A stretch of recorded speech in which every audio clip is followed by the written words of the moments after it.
Cristo no fue procesado una sola vez. Es decir, hubo dos procesos que se le incoaron. El proceso hebreo ante el Sanedrín y el proceso, pudiéramos decir, romano ante el procónsul Poncio Pilato. Me voy a referir por orden cronológico al primero de ellos. Pero antes yo quisiera recordarles panorámicamente, someramente, los principios fundamentales, rectores del proceso penal hebreo. Principios que se contienen, como todos lo sabemos, en el Antiguo Testamento, comúnmente conocido como Biblia. Los principios rectores del proceso penal hebreo son los siguientes. El principio de diurnidad. ¿Qué exigía este principio?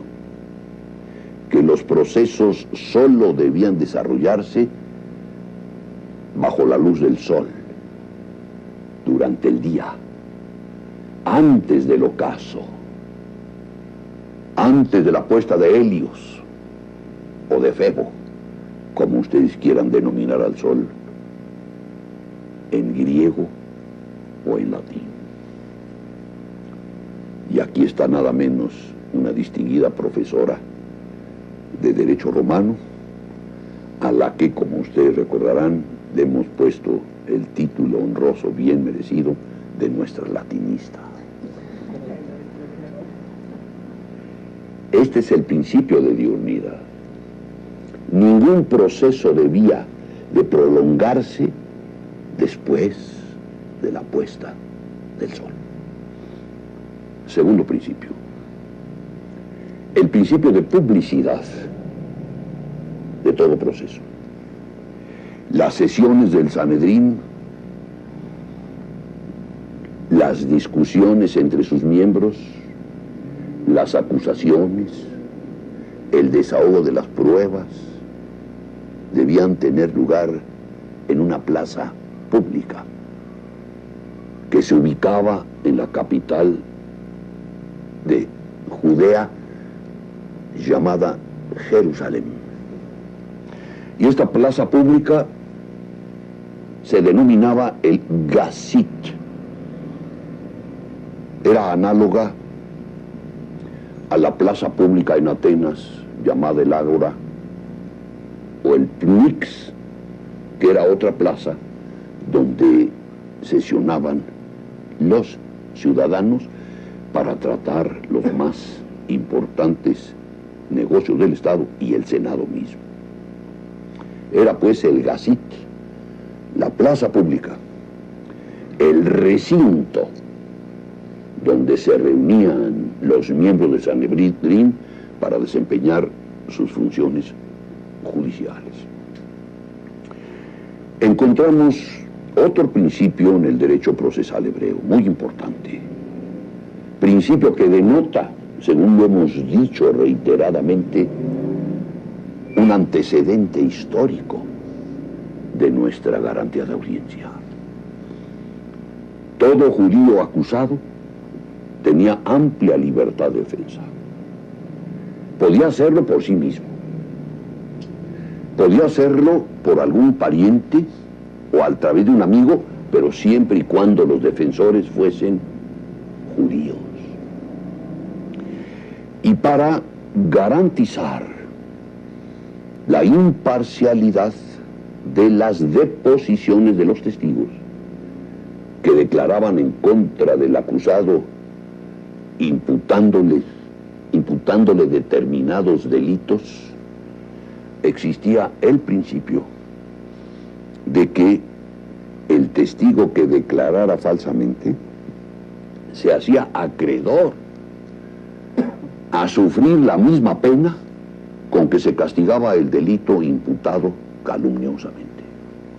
El pueblo judío, como todos lo sabemos, era profundamente religioso.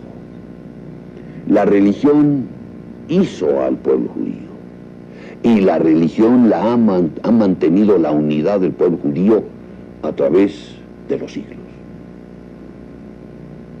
Religión monoteísta, una de las religiones más antiguas, muy anterior a la cristiana y todavía con mayor antelación que la religión islámica. En consecuencia, dada la mentalidad y el sentimentalismo y las convicciones religiosas del pueblo judío, los delitos más graves eran el sacrilegio y la blasfemia, porque se consideraba que estos delitos eran delitos contra Dios, contra Jehová. Eran delitos que sacudían terriblemente y afrentaban los sentimientos religiosos del pueblo. Estos delitos, de acuerdo a la ley judía, se castigaban con la pena de muerte. Pero la pena de muerte aplicada a través del medio más cruel, más sangriento, más doloroso con que puede aplicarse la pena por el Estado, que es la crucifixión. El condenado a la pena de muerte por la comisión de estos delitos de sacrilegio y de blasfemia debía sufrir la pena en cruz. Y ya sabemos que el ajusticiado, el condenado, moría de asfixia, porque en virtud de otra ley natural, la ley de la gravedad, clavado en la cruz, con su propio peso oprimía el tórax, los pulmones. Estos se iban cerrando hasta producir la asfixia. Se aplicaba la crucifixión a los reos de estos delitos siempre y cuando fuesen de nacionalidad judía. Era una pena terrible, de la que, como todo el mundo sabe, murió nuestro Señor. Otra práctica, pero esa ya dentro del desarrollo cabal del proceso y una vez ejecutada la sentencia de muerte por crucifixión, consistía en que al ajusticiado con un mazo se le fracturaran, se le rompieran las espinillas para precipitar la ejecución cabal de la sentencia de muerte con la asfixia. Y esto debería de suceder antes de la puesta del sol. Había una especie de verdugo encargado de romper las espinillas del ajusticiado para acelerar, para precipitar la terminación de la ejecución de la pena por crucifixión. Estos eran, a grandes rasgos, muy vaga e imprecisamente expuestos, los principios rectores del proceso penal entre los hebreos.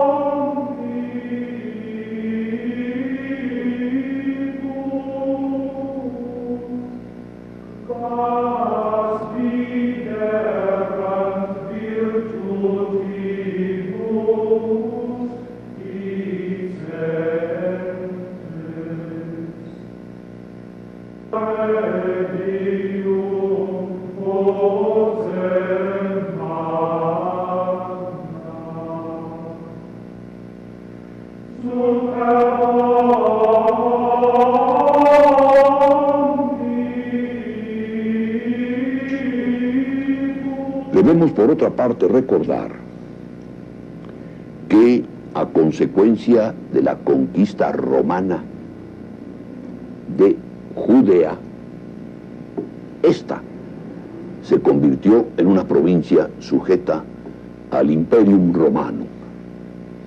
Y había dos clases de provincias romanas: las provincias imperiales y las provincias senatoriales. Las primeras eran aquellas gobernadas por un propretor, procónsul, designado por el emperador. Y las segundas, como su nombre lo indica, eran regidas por un gobernador nombrado por el Senado. Judea era una provincia imperial romana. El emperador Tiberio nombró como gobernador de esta provincia, todos lo sabemos, a Poncio Pilato. Es muy interesante explorar un poco la psicología, la mentalidad de Poncio Pilato, para poderse explicar diversas reacciones que tuvo durante el segundo proceso a Cristo, el proceso romano. Pilato era un político nato, favorecido por Tiberio. Tiberio lo designó, como acabo de afirmar, gobernador de Judea. Y quería a Pilato, como todos los políticos, y esto es muy normal, muy natural, muy explicable y hasta justificable, hacer una carrera política. Y solo se podía hacer una carrera política si no se incidía en desgracia frente al emperador en turno. Este detalle es muy importante porque constituyó, según lo veremos, la causa eficiente, empleando la lógica aristotélica, de la condena de Jesús a la muerte en cruz por Poncio Pilato. Pero no nos adelantemos en la exposición. Volvamos al primer proceso contra Cristo, el proceso judío. Recordemos los diferentes principios que he enunciado. El de diurnidad. Cristo fue juzgado y sentenciado en la noche. Se violó el principio de diurnidad. Segundo, el principio de publicidad. Cristo fue condenado por el Sanedrín, que no estaba reunido en el Gazit, sino en la casa de Anás.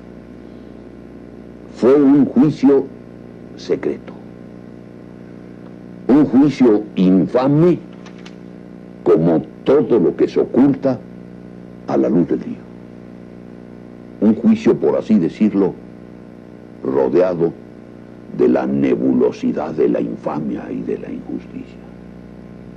Se juzgó a Cristo por el Sanedrín, por los miembros del Sanedrín reunidos en la casa de Anás. El otro principio, el que enseñaba o proclamaba que a los testigos falsos se les debía aplicar la misma pena que correspondiese al delito calumniosamente imputado al inocente. En relación a este principio debemos recordar que se presentaron dos testigos de cargo contra Cristo. Testigos que declararon que el templo, construido durante mucho tiempo por Salomón, Cristo lo podía derribar y reconstruirlo en 3 días. Testigos que manifestaron que Cristo se proclamaba Hijo de Dios, el Mesías, o sea, Emanuel, el enviado de Dios. Esto era lo más grave para los judíos. Nicodemus, o Nicodemo, era miembro del Sanedrín y asumió él la defensa de Cristo y interrogó dura y severamente a los testigos de cargo y los hizo incurrir en patentes contradicciones. Es más, los testigos se salieron del recinto, del lugar, de la casa de Anás, donde sesionaba el Sanedrín, empavorecidos, porque ya sabían que las penas que correspondían al delito de blasfemia y de sacrilegio que imputaron a Cristo podían aplicárselas a ellos. Viendo los miembros del Sanedrín que la intervención de Nicodemus pudiese hacer fracasar sus propósitos de eliminar a Cristo de la faz de la tierra y del mundo, entonces dos miembros del propio Sanedrín, Ananías y Azachías, declararon en contra del Señor. Y ante esta declaración y ante la manifestación casi única que Cristo hizo ante dicho tribunal de que era el Hijo de Dios, ya no hubo que practicar ninguna diligencia. El Sanedrín se sintió con los suficientes elementos para dictar la sentencia de muerte, para decretar la muerte en cruz, y así se hizo en proposiciones muy breves. Pero, como Judea era una provincia romana, el derecho imperial, el derecho público de Roma, establecía que las sentencias de muerte que dictaran los tribunales vernáculos debían ser homologadas, refrendadas por el gobernador de la provincia respectiva, que podía otorgar o negar lo que se llama el exequatur. Pronunciada la sentencia por el Sanedrín, cuando se condujo a Cristo ante Pilato para exigir al gobernador romano que homologara la sentencia de muerte y que decretara la muerte en cruz de Cristo. Pilato, como gobernador, evidentemente residía en Jerusalén. El lugar de residencia del gobernador de Judea era la fortaleza Antonia. Y los miembros del Sanedrín, seguidos del populacho, condujeron a Cristo a la fortaleza Antonia, y a gritos con exclamaciones exacerbadas, delirantes, iracundas, pidieron que saliera Pilato al balcón de la fortaleza. Los judíos no entraban a los edificios ocupados por las autoridades romanas porque se maculaban, o sea, se contagiaban de la impureza de los gentiles, y los gentiles eran los romanos y todos aquellos pueblos, todas aquellas personas que no eran judíos. Entonces clamaron por la presencia de Pilato en el balcón de la fortaleza. Pilato compareció y después de que escuchó estos requerimientos estruendosos de los miembros del Sanedrín, encabezados por el nazi, por un tal Onkelos, miembro también del propio tribunal, hizo Pilato que subiera Cristo a su presencia.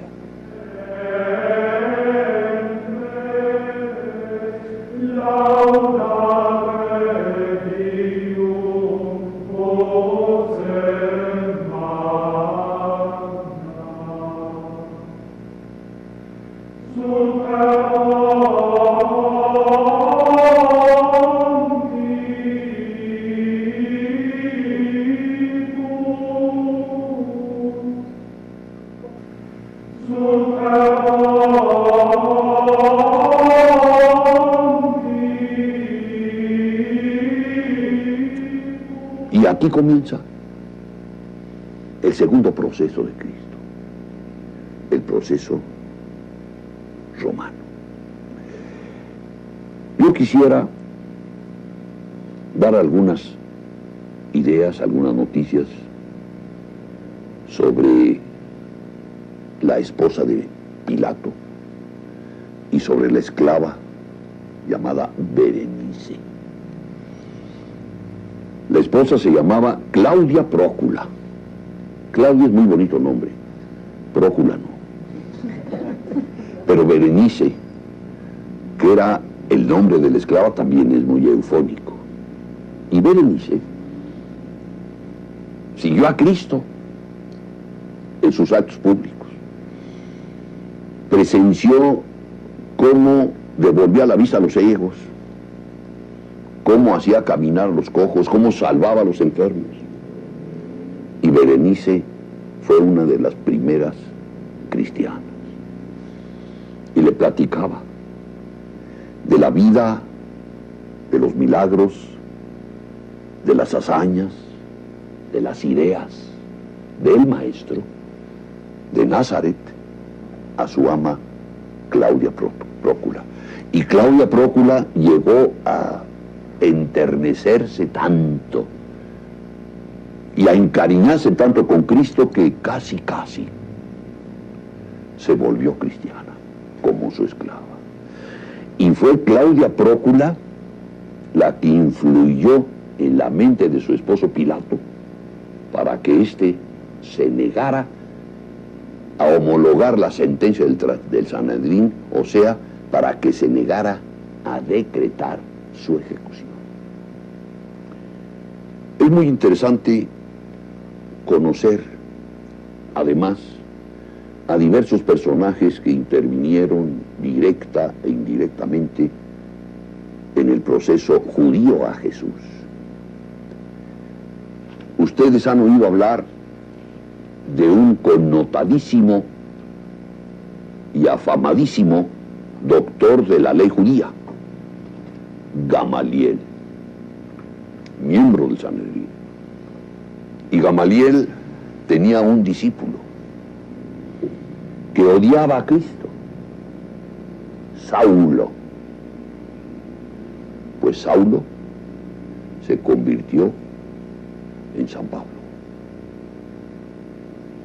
pero fue discípulo de Gamaliel y se alegró al escuchar la sentencia del Sanedrín. Recordemos que Saulo fue a Damasco y a otras regiones del oriente para destruir las pequeñas e incipientes iglesias cristianas que después de la muerte de Jesús se estaban formando. Era la consigna que llevaba de los judíos, Saulo. Y en el camino a Damasco se le apareció el Señor. Y ahí se operó la conversión de Saulo. Y llegó a ser, como lo es, uno de los principales apóstoles, sin haber sido discípulo de Cristo. Porque hay que distinguir entre apóstoles y discípulos. Saulo presenció la crucifixión, Señor. Saulo seguramente fue uno de los que más vociferaban ante Pilato para que ordenara la muerte en cruz. Es un personaje interesantísimo este Saulo, o sea, San Pablo, que junto con el discípulo de Cristo, la cabeza de su iglesia, que fue Pedro, son los dos pilares de la iglesia cristiana, San Pablo y San Pedro. La conversión de Paulo fue una conversión, pudiéramos decir, milagrosa. Claro, los eminentemente racionalistas, que todo lo quieren explicar a base de razón, pues lo niegan. Pero hay cosas que no se pueden explicar racionalmente, porque se necesita una potencia superior a la razón, que es la fe, para poder determinarlas. Y la fe de todos los cristianos del mundo, que suman miles de millones a través de la historia, han considerado como uno de los milagros más portentosos de Cristo ya muerto como hombre, la conversión al cristianismo del enemigo jurado del Salvador, que fue el discípulo de Gamaliel, llamado antes de la conversión Saulo. Pilato trató de salvar a Cristo varias veces, con distintos argumentos, con diversas consideraciones. Y aquí comienza el segundo proceso, como he dicho, de Cristo, el proceso romano. Cristo compareció ante Pilato y le preguntó: ¿tú quién eres? No le respondió Cristo como le respondió Alejandro Magno, entre paréntesis, nada menos que Diógenes el Cínico, uno de los pilares de la escuela cínica. Ya saben ustedes la anécdota. Estaba Diógenes tomando el sol, sentado sobre un pollo con Y, porque es muy difícil sentarse sobre un pollo con dos L's, ¿no? Con Y.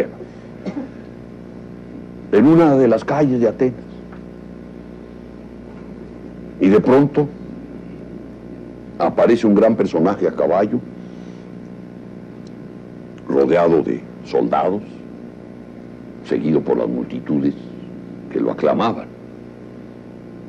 Y se acercó a Diógenes y lo vio impávido, insensible, inmóvil, sentado en ese pollo, o en una piedra, en la banqueta donde haya sido. Y se extrañó Alejandro Magno, que era ese personaje. Así que es un insignificante sujeto, no le rindiera homenaje ni pleitesía, ni lo aclamara como gran señor. Y le preguntó a Alejandro a Diógenes, porque le habían dicho quién era. Óyeme, me han dicho que tú eres el filósofo Diógenes. Diógenes levantó la mirada a Alejandro y le dice: sí, soy yo. ¿Y tú quién eres? Entonces le contestó Alejandro: yo soy Alejandro Magno, el emperador, hijo de Filipo de Macedonia, el conquistador del mundo. Soy muy poderoso y muy rico. Yo te he admirado a ti, Diógenes, por tus ideas, por tu conducta, por tu austeridad. Pídeme lo que quieras, te daré poder, te daré riqueza, te llevaré a mi palacio para que me adoctrines en tu pensamiento.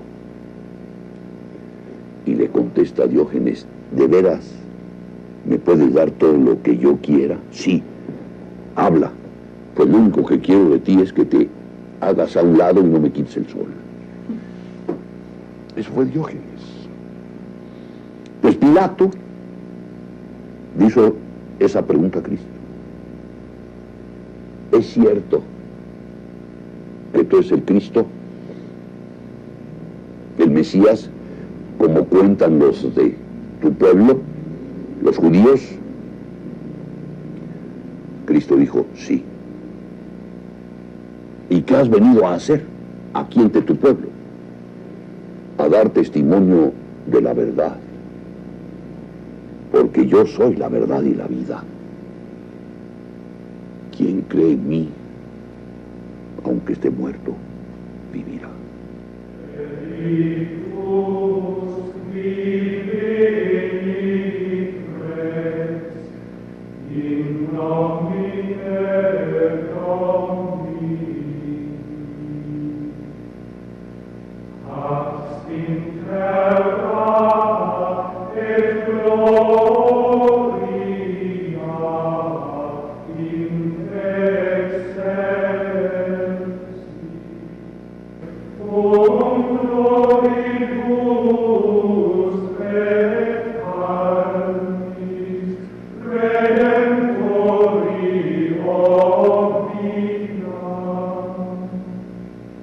Imagínense ustedes estas palabras, cómo sonaron los oídos del pagano Pilato,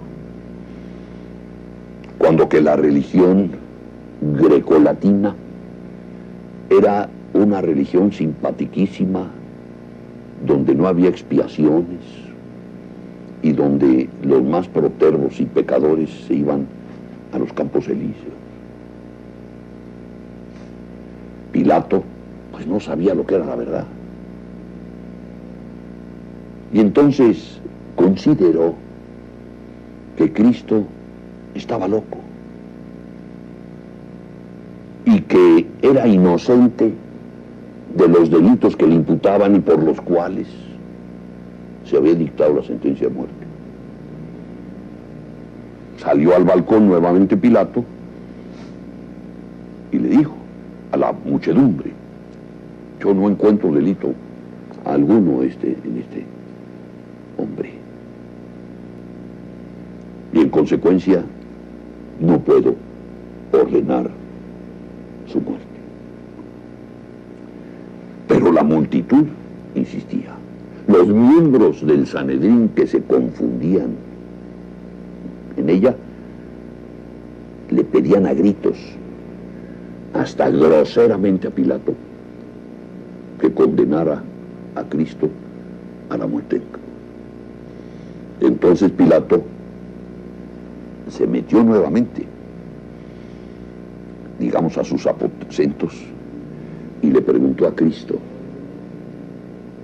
¿de dónde eres? Soy de Nazaret. Vio una luz muy intensa, rutilante Pilato, para eludir la comisión de una injusticia. Y dijo: ¿tú eres de Nazaret? Entonces yo no tengo jurisdicción sobre ti. Sino Herodes, el tetrarca, y ordenó a sus soldados que condujeran a Cristo a Herodes.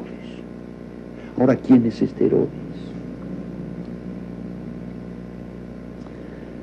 Hubo dos Herodes. Ese es Herodes el joven, porque el Herodes el viejo era el tetrarca cuando nació Cristo, que ordenó el degüello de los niños inocentes.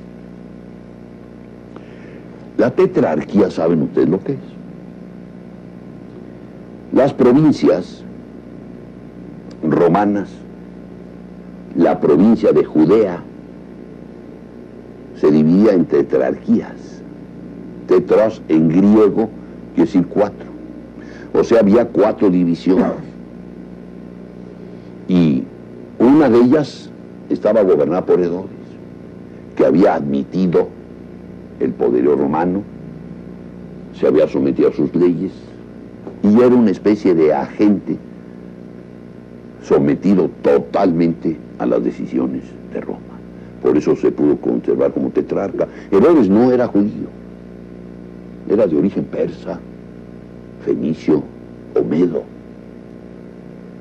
y no simpatizaba con los judíos, pero como buen político tampoco se enemistaba con ellos. Es más, fingía ser judío, sin serlo en sus convicciones religiosas. No sé si haya tenido Herodes alguna convicción religiosa. Pero a la sazón, cuando Cristo fue juzgado por el Sanedrín, Herodes se encontraba en Jerusalén. ¿Y por qué? Porque quería participar en las fiestas de la Pascua, aunque no creyera en la religión hebrea, en el Antiguo Testamento, pero que quería quedar bien con Dios y con el diablo, o sea, con los romanos y con los judíos. Y estaba en su casa en Jerusalén, y a esa casa fue llevado Cristo. por los sayones, por los soldados romanos. Ya había Herodes oído hablar de Cristo, de sus milagros, de que se decía rey de los judíos, y cuando lo presentaron ante su presencia, se burló de Cristo. Tú eres el rey de los judíos, pues para que seas un verdadero rey te voy a poner las insignias del rey. Y le puso un manto raído y le dio una vara de carrizo como símbolo de una pseudoautoridad, como cetro. Y rechazó la presencia de Cristo porque lo consideró un orate. Yo no juzgo a ningún orate. Lleváoslo nuevamente a Pilatos. No lo quiero, es un loco. Cristo fue nuevamente llevado a Pilato. La multitud estaba rugiendo ya, desesperada, porque Pilato homologara la sentencia del Sanedrín. O sea que la coartada de la incompetencia por razón del territorio no surtió efectos para Pilato. Volvió Cristo ante él. Y recuerden que Pilato lo trató de salvar por tercera vez. Cuando fue devuelto ante él, cuando fue presentado nuevamente Cristo ante Pilato, para saciar la sed de sangre del pueblo judío arremolinado frente al pretorio en la fortaleza Antonia, lo hizo azotar así. Ordenó que se le atara una columna y que se le flagelara. Y se le flageló. Y los soldados le pusieron una corona de espinas que le produjo un derramamiento de sangre sobre su faz. Los Missi Dominici eran los enviados del emperador para que le informaran acerca de la conducta de los diversos gobernadores de su vasto imperio. Y así sucedía en Roma. Entonces Pilatos se asustó. Si Tiberio supiese que yo he liberado al rey de los judíos, al que se proclama rey de los judíos, aunque sea un loco, mi carrera política se habrá truncado. Habré caído en desgracia frente al emperador. Y entonces, por un delito de subversión contra Roma, por un delito de carácter político, fue condenado Cristo por Pilato. Pero para lavar su oprobiosa condena, acudió, como todos sabemos, al lavatorio de sus manos. Y mientras se las estaba lavando y enjuagando, dijo: que la sangre de este justo caiga sobre ustedes y sobre toda su descendencia. Y fue entonces cuando Pilato dio la orden para que se crucificara a Cristo. ¿Qué sucedió en consecuencia con la sentencia pronunciada por el Sanedrín? Quedó ineficaz. Cristo no fue muerto en cruz por ningún delito religioso por el que había sido condenado por el Sanedrín, sino por un delito de carácter político, una supuesta subversión en contra del orden jurídico del Imperio Romano.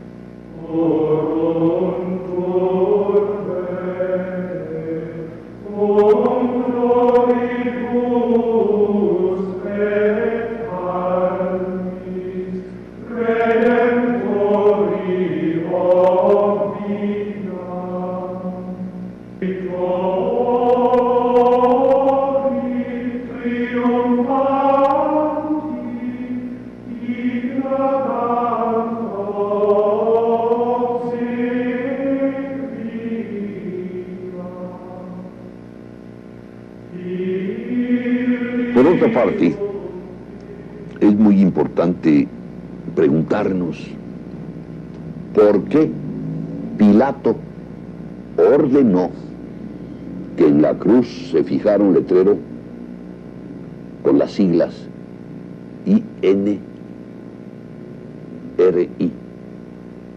en latín y también en hebreo y en arameo, por una costumbre jurídica.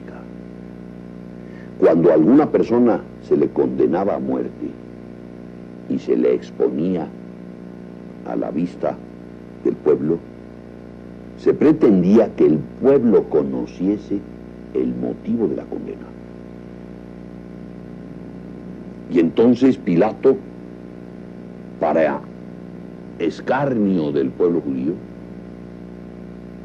mandó poner esas siglas, Iesus Nazarenus Rex Iudeorum, y que por ese motivo, por haberse proclamado rey de los judíos, fue condenado en cruz. Así está el INRI.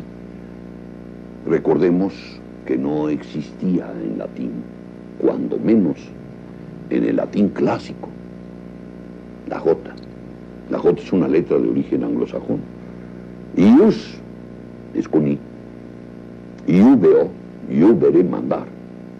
Iesus con I. Nazarenus Rex Iudeorum, rey de los judíos. Por eso fue, pues, Cristo condenado. No por ningún delito, como acabo de decir, de índole religiosa, sino política. Y usted, maestra, acaba de formular, o pretende formular, un comentario muy interesante. Pues he expuesto muy someramente los rasgos más destacados y relevantes de los dos procesos contra Cristo, el hebreo y el romano. Pero hay un personaje en la vida de Cristo que es Judas Iscariote, al que no se le ha hecho justicia en cuanto a su memoria. A través de los siglos se le ha execrado y se le ha considerado como el traidor, el símbolo de la traición, que vendió a Cristo, como sabemos, por 30 monedas de oro. Y hay varias obras en torno a Judas. Hay una, si mal no recuerdo, que aquí tengo en la biblioteca, de Caldwell, El juicio a Judas. Judas fue el que más creyó en Cristo, porque Judas pertenecía a esa secta llamada de los Zelotes, con Z, que era un grupo subversivo, judío, que quería sacudir el yugo romano e independizar a Judea de Roma por la violencia. Y los zelotes estaban esperando el líder político, no religioso, para poder desarrollar esa campaña de emancipación de Roma. Y Judas creyó que Cristo era ese líder, no que era el Mesías religioso, no que era el Hijo de Dios, sino que era el enviado de Dios, del Dios de los judíos, para liberarlos del yugo romano y para encabezar la insurgencia. Y Cristo dijo a Pilato, y dijo en el Sanedrín, mi reino no es de este mundo. Entonces Judas se decepcionó de Cristo, pero no totalmente, y quiso que Cristo reaccionara en favor de lo que Judas creía que era su misión, mediante su detención por parte de los soldados romanos para sublevar al pueblo. Se equivocó Judas. Es muy interesante recordar el papel histórico que Judas desempeñó durante los episodios del Calvario, del juicio y de la muerte de Cristo.